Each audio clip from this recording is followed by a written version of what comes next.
Hey guys, for this video, I'm going to show you how to use canvases here in Snap.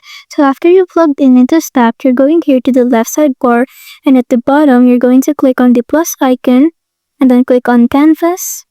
And then it will open a new canvas for you. So you're going to put a title for your canvas, and then over here you can go ahead and write some notes, or if you go to the bottom over here, you can also attach a file. You can also create a checklist or a table, or in general, just create some notes over here, like when you're in a meeting. And if you click on the plus icon over here at the bottom, you can see a various of options that you can also do with your canvas, like record a video clip or an audio clip and so on. And you can also share your canvas by clicking on the share button over here at the top right.